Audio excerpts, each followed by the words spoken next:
TV KPM.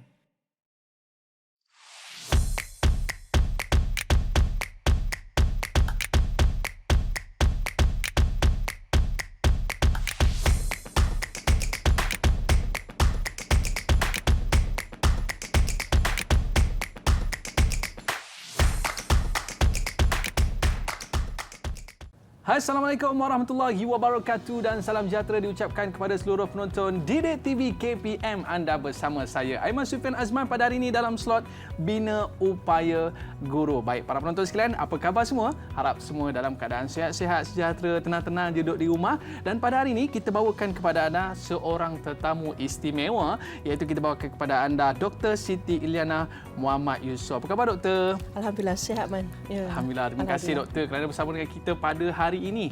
Sebab hari ini cukup istimewa kerana doktor merupakan seorang ketua Jabatan Kerjasama Luar dan Antarabangsa Institut Aminuddin Baki Cawangan Genting Highland, yang mana kalau urusan-urusan antarabangsa ni je semua kena cari doktor kan. Itu dia. Itu belum lagi kita dengar doktor cakap orang putih. Hebat tau. Okey, baik para penonton sekalian, pada hari ini kita nak membicarakan satu topik yang cukup menarik. Biasa kita dengar kalau kita pergi kedai beli aiskrim. Tapi hari ini kita nak cerita tentang Ais Lem. Yang mana satu perkara yang memberi satu transformasi hebat di dalam negara kita kerana ia menggabungkan peserta-peserta daripada luar negara. Jadi para penonton mesti nak tahu apa itu Ais Lem. Jadi tanpa buang masa lagi, kita nak bersama dengan doktor untuk menerangkan apa sebenarnya Ais Lem tu, doktor. Ya. Okey, bismillahirrahmanirrahim. Assalamualaikum warahmatullahi wabarakatuh dan selamat sejahtera kepada semua penonton. Terima kasih banyak, Man, ya. Okey, jadi kita akan tengok sebenarnya apa itu Ais Lem. Jadi Ais Lem ni sebenarnya dia adalah singkatan ataupun ringkasan kepada International Conference on Educational Leadership and Management. Setakat ini Ais Lem telah dijalankan sebanyak 2 kali dan Ais Lem sebenarnya kita buat 2 tahun sekali, Aiman. 2 tahun sekali. 2 tahun sekali. Jadi Ais Lem yang pertama kita dah buat pada tahun 2019 dan Ais Lem yang kedua kita telah buat last year 2021. Jadi kita pun nak tahu juga untuk Ais Lem yang pertama dan kedua tu apa topik yang dibincangkan dan apakah intipati daripada perbincangan tersebut. Mungkin doktor boleh cerita sedikit. Jadi untuk yang first Ais Lem kita mengenengahkan tajuk Leading Schools in a VUCA World.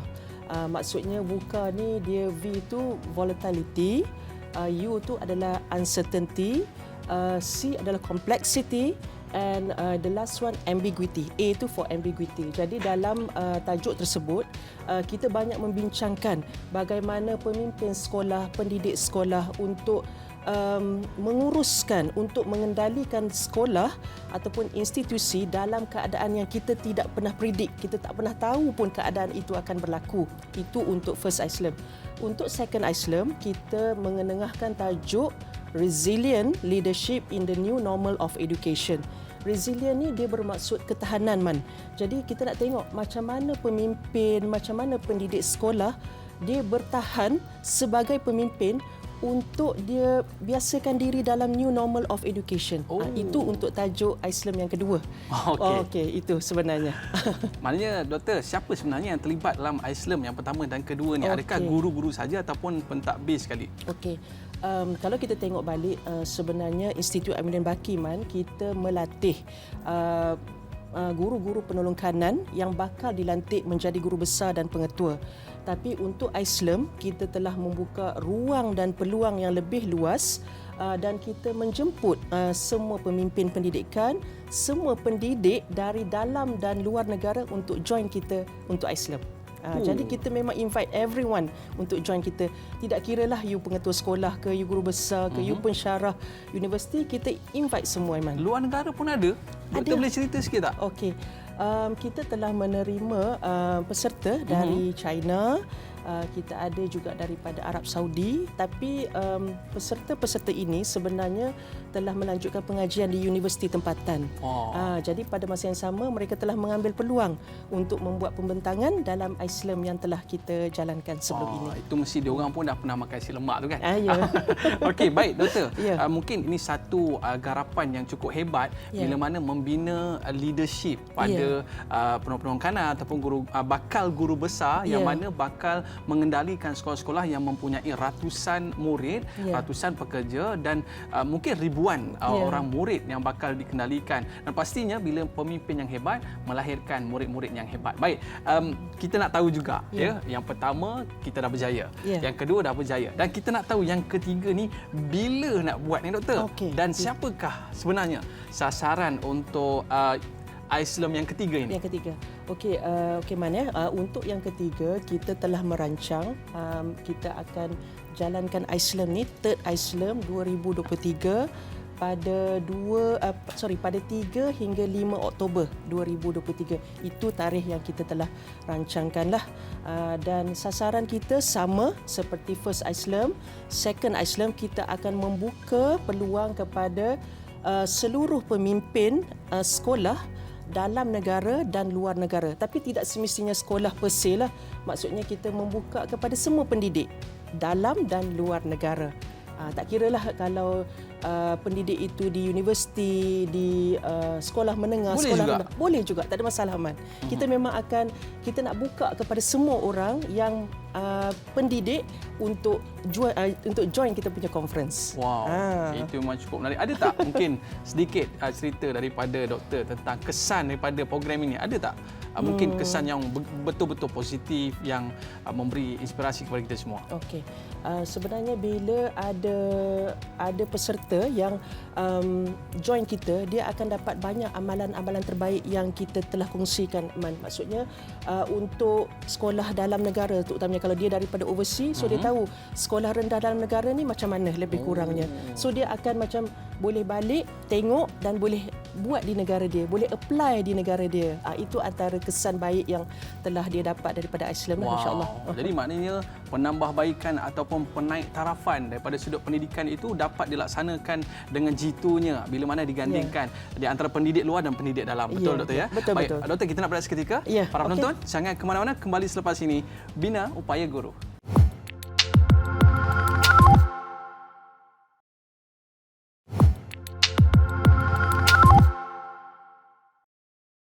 Baiklah, kembali bersama saya Aiman Suphan Azman dalam slot Bina Upaya Guru, dan pada hari ini kita bersama dengan Dr. Siti Iliana. Nama glamour doktor apa? Saya Dr. Yana. Itu dia. Okey. Bila sebut Dr. Yana, maknanya nampak itu kan. Seorang ketokohan, maknanya nak jadi guru besar ni kena datang ke sini untuk belajar dengan doktor dulu. Okey. Doktor, kita tertariklah bila doktor sebutkan ada guru-guru ataupun pendidik-pendidik daripada luar negara datang untuk membincangkan tentang program Islam kita ini, dan kita nak tahu juga sebenarnya apa tujuan kita buat Islam ni dan apa objektif yang nak dicapai dalam program sebesar ini, doktor. Okey. Jadi Man ya, macam tadi kita ada sebut maksudnya IAB ni kita sebenarnya adalah tempat ataupun organisasi yang kita train bakal guru besar dan pengetua. Jadi kita dah lalui 2 Islam dan ini adalah Islam yang ketiga. Jadi kita kena faham yang Islam ni adalah persidangan antarabangsa yang mengenengahkan ELM, Educational Leadership and Management. Jadi Islam sebenarnya adalah platform perkongsian ilmu dan amalan terbaik, Man.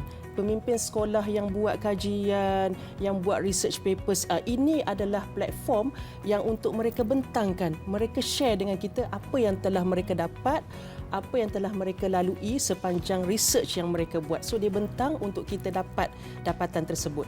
Dan pada masa yang sama, dia adalah kita kata memberi pengalaman baru, pengalaman yang telah dilalui, pengetahuan baru, pengetahuan sedia ada, dan pada masa yang sama dia menambah kemahiran sedia ada para pendidik para pemimpin sekolah untuk menambah baik sekolah, menambah baik institusi. Begitu. Sebab tu kita tengok kalau di sekolah-sekolah tu teknik-teknik ataupun cara-cara pembelajaran pengajaran guru-guru ni bertambah hebat, bertambah sistematik dan bertambah rancak lagi kan dalam kelas kan. Macam-macam aktiviti ada kan doktor kan. Betul. Okey, baik doktor. Yang pertama dah selesai, kedua selesai dan sudah semestinya daripada kedua-dua program yang kita telah buat ini, pastinya yang ketiga ini lebih hebat. Dan kita nak tahu apa strategi pelaksanaan ataupun pengisian dalam ISLAM yang ketiga ini doktor. Okey. Jadi untuk first ISLAM, kita memang buat solely secara bersemuka. Maksudnya kita memang face to face punya conference lah. Okey, dan untuk yang kedua, untuk second ISLAM, kita tidak ada, kita kata, choice dan kita terpaksa membuat secara online. Maksudnya tak ada yang kita buat secara hybrid dan sebagainya. Kita memang solely pergi online untuk second ISLAM. Tapi untuk yang ketiga, kita bercadang untuk berbalik kepada first ISLAM. Kita buat bersemuka Macam asal dululah. Macam asal dulu, macam yang asal. Okey, so back to basics lah. Okey, so dalam third ISLAM kita cuba kekalkan, ataupun kita kata kita stick to the one that we did. Maksudnya kita ada ucap tama ni mesti maksudnya keynote speakers akan bagi pengisian, akan bagi input dan sebagainya. So everybody akan dengar untuk ucap tama. Kita akan kumpulkan di satu tempat. Kemudian kita akan ada ucap tama berserta masterclass. Masterclass ni dia sebenarnya bila peserta dah dengar untuk ucap tama, untuk keynote speakers, dia akan dengar. So dia akan tahu mana yang dia lebih cenderung lah, kita kata mana yang dia lebih suka. So yang mana dia lebih suka tu dia akan join masterclass. Maksudnya dia akan ada satu slot yang bagi one way. Dan dia akan ada satu masterclass yang maybe two way interaction. Kalau tak clear, boleh tanya speaker tu macam mana nak buat, macam mana nak go deeper, macam mana nak come out dengan proses yang you telah bincangkan tadi. Maksudnya dia ada more Q&A, more kepada perbengkelan, more kepada hands-on activities. Itu untuk ucap tama dan masterclass. Okey, kita juga kita ada perkongsian amalan terbaik. Okey, perkongsian dan pembentangan amalan terbaik ni maksudnya kita akan bawa sekolah-sekolah yang hebat dalam negara dan luar negara untuk kita share apa yang you buat di sekolah you, apa you punya best practices yang you boleh kongsi dan orang lain boleh ambil dan buat di sekolah dia. Itu adalah pembentangan amalan terbaik Hebat. Okey, another one kita ada satu lagi pembentangan selari. Pembentangan selari ataupun pembentangan akademik kita panggil. Okey, untuk pembentangan selari, pembentangan akademik ni kita akan bawakan pembentang yang akan membentangkan kertas kajian mereka yang mereka telah jalankan, apa dapatan, apa hasil daripada kajian yang telah dijalankan. So dia akan bentang, kita akan bahagikan kepada parallel sessions. Dia akan ada beberapa bilik lah Man suka nak dengar tajuk tu, masuk. Kemudian okey, nak pergi ke bilik kedua, you can go to the second room, begitu. Menarik. Itu pembentangan selari atau pembentangan akademik lah. Baik doktor, mungkin sedikit doktor boleh kongsikan di antara perbincangan dalam ISLAM yang pertama dan kedua, pasti banyak manfaat yang kita dapat ambil dan kita dapat orang kata keluarkan daripada pertemuan itu dan kita dapat manfaatkan di sekolah. Ada tak mungkin doktor boleh kongsikan apa di antara dapatan yang kita dapat ambil daripada sekolah-sekolah daripada luar sana? Doktor.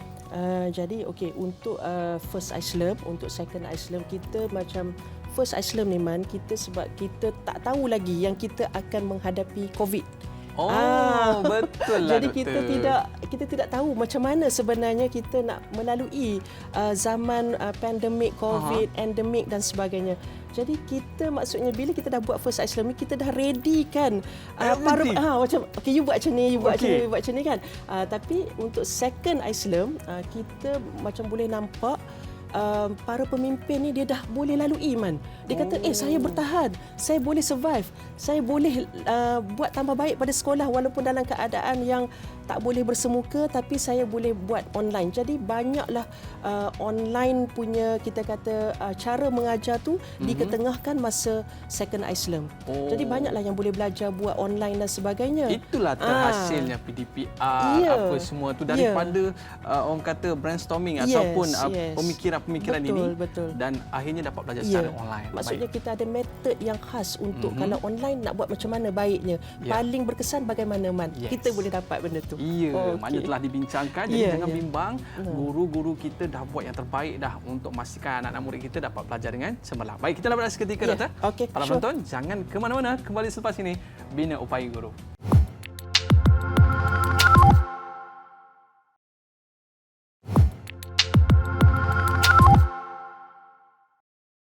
Baiklah, kembali bersama saya Aiman Sufyan Azman di Didik TV KPM. Pada hari ini dalam slot Bina Upaya Guru dan kita bawakan kepada anda tetamu istimewa kita iaitu Dr. Siti Iliana Muhammad Yusof, Ketua Jabatan Kerjasama Luar dan Antarabangsa Institut Amiduddin Baki, Cawangan Genting Highland. Oh, sejuk ni. Okey. London. Kita dengar Islam yang pertama dan yang kedua memberikan satu impak yang besar terutamanya kepada pimpinan-pimpinan, guru-guru kita ataupun guru-guru besar kita di sekolah dan sudah semestinya tujuan dan objektif yang akan dicapai untuk Islam yang ketiga ni sudah pastinya lebih besar matlamatnya. Jadi kita nak melihatkan apakah sebenarnya cadangan fokus utama yang akan dibincangkan dalam Islam yang ketiga, Doktor. Okey. Jadi seperti mana yang kita telah bincangkan tadi Man ya, kita telah bawa macam mana nak kendalikan sekolah dalam VUCA World. Okey, yang dalam keadaan yang kita tak pernah jangka dan sebagainya. Kemudian Islam kedua, kita dah bawa kepada ketahanan seorang pemimpin, seorang pendidik dalam mengharungi kita kata new normal of education. So yang ketiga Man, kita cadang fokusnya adalah lebih besar macam Man kata tadi. Kita akan buka lagi ruang untuk kita bincang dan sebagainya. Okey, antara 8 sasaran yang kita akan ketengahkan adalah yang pertama sekali adalah pendidikan sekolah rendah dan menengah Man. Maksudnya kita nak tengok dengan lebih mendalam macam mana pendidikan sekolah rendah ni yang patut kita buat, yang patut kita jalankan supaya dia lebih berkesan. Begitu juga dengan pendidikan sekolah menengah. Okey, dan seterusnya adalah pendidikan prasekolah Man. Kita kena tengok juga. Yes, kita boleh bawa dan kita boleh bincangkan macam mana kita nak bentukkan pendidikan prasekolah yang cemerlang insya-Allah. Kemudian kita akan bawa juga pendidikan khas Man, pendidikan khas ataupun kita kata pendidikan inklusif. Jadi pendidikan inklusif ni ialah orang yang kita kata kurang upaya, semua kita mengambil kira juga. Maksudnya kita tidak tinggal pun dia dalam bidang pendidikan dan pada masa yang sama kita akan tengok juga pendidikan orang asli. Dalam negara dan luar negara kita boleh bincangkan, mungkin ada persamaan, mungkin ada yang tak sama tu macam mana kita nak buat bagi elok, bagi cemerlang, bagi kita kata berkesan kepada orang asli. Okey, kemudian kita akan teruskan juga dengan pendidikan teknikal, pendidikan vocational, pendidikan institusi pengajian tinggi. Kita akan bawa dan bincangkan bagaimana kita nak jadikan semua pendidikan kita ini berkualiti dan boleh memberi kepada semua orang, boleh memenuhi kepada semua orang. Kemudian pada masa yang sama Man, kita nak bawa juga isu-isu untuk meningkatkan bilangan sumber manusia yang berkemahiran tinggi. Maksudnya macam mana kita nak develop, macam mana kita nak asuh, macam mana kita nak buat untuk dia jadi berkemahiran tinggi. Okey, pada masa yang sama of course bila kita kata quality education, kita mesti nak menghapuskan semua diskriminasi. Kita tidak ada kita kata jurang, kita nak samakan, everybody will get the same quality of education. Okey, dan seterusnya kita nak buat literasi dan numerasi sejagat yang mengambil kira kepada semua juga. Dan yang terakhir sekali adalah pendidikan kepada pembangunan lestari. Pembangunan lestari dan kewarganegaraan global. Maksudnya kita count everyone in our quality of education. Begitu Man. Jadi saya dapat bayangkanlah lagi 5 ke 10 tahun akan datang ni pasti ramai golongan-golongan profesional yang berkemahiran tinggi yang dilahirkan. Orang kata daripada guru-guru kita yang hebat-hebat di luar sana. Okey, baik Doktor. Kita nak dengarlah mungkin ada harapan daripada IAB untuk Third Islam ni. Baik, silakan Doktor. Okey. Jadi sebab kita dah buat insya-Allah nak masuk kali yang ketiga. Okey, jadi bila yang kali ketiga ni kita dah tengok macam mana nak handle situation yang unpredictable. Kita dah tengok macam mana dia kuat untuk menambah baik sekolah. And now kalau boleh kita nak tengok quality education kepada semua. Jadi kita haraplah Third Islam 2023 akan disambut baik oleh semua warga pendidik dalam negara dan of course luar negara, kerana Islam adalah persidangan antarabangsa. Dan pada masa yang sama kita kena tengok apa penekanan utama dalam KPM. Okey, KPM nak kita mewujudkan pendidikan yang berkualiti man. Jadi bila pendidikan yang berkualiti mestilah kepada semua peringkat. Kepada semua kita nak membangun, kita nak memperkasa, kita nak memimpin pendidikan kita, pendidik kita ni dalam negara dan kalau boleh luar negara sekali. Maksudnya dia dapat daripada kita dan dia boleh jadikan example bawa balik ke negara dia. Dan itu adalah sebenarnya selaras dengan plan pembangunan pendidikan negara kita 2015 hingga 2013 hingga 2025. Anjakan yang kelima iaitu ingin menempatkan pemimpin berkualiti tinggi, berprestasi tinggi di setiap sekolah. Okey, jadi kita kena buatlah, kita kena asuh, kita kena didik, kita kena develop pemimpin kerana pemimpin adalah tunjang kepada sekolah dan pemimpin mestilah dinamik, inovatif dalam nak menjalankan ataupun nak merealisasikan misi, visi dan dasar negara tercapai man. Sebab kita nak kena ikutlah, kita nak kena ikut flow supaya semuanya dapat. Okey, dan kita juga selain itu kita kena berusaha untuk pemimpin kita ni maju ke hadapan. Terus ke hadapan, jangan mundur ke belakang, terus ke hadapan. Dan dia boleh buat sesuatu kepada sekolah untuk sekolah menjadi lebih baik, institusi menjadi lebih baik. Dan akhir sekali man, kita hendaklah meningkatkan kompetensi pemimpin itu sendiri, pemimpin pendidikan itu sendiri, pendidik itu sendiri untuk menerajui dan membina pasukannya sendiri dalam untuk bertindak dengan lebih baik, dengan lebih bijak dan lebih kreatif. Saya bila dengar nasihat daripada doktor ni, saya tu rasa macam nak bangun dah doktor.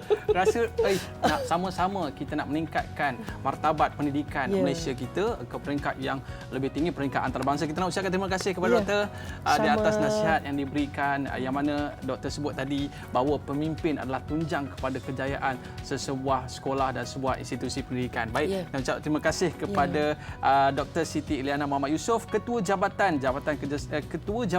Kerjasama Luar dan Antarabangsa Institut Amaluddin Baki, Cawangan Genting, Halia. Rezeki kita jumpa lagi ya doktor. InsyaAllah, man. Terima kasih banyak man. Jumpa di Genting. InsyaAllah. Okey, baik. Terima kasih kepada para penonton. Kita jumpa lagi Bina Upaya Guru. Assalamualaikum warahmatullahi wabarakatuh.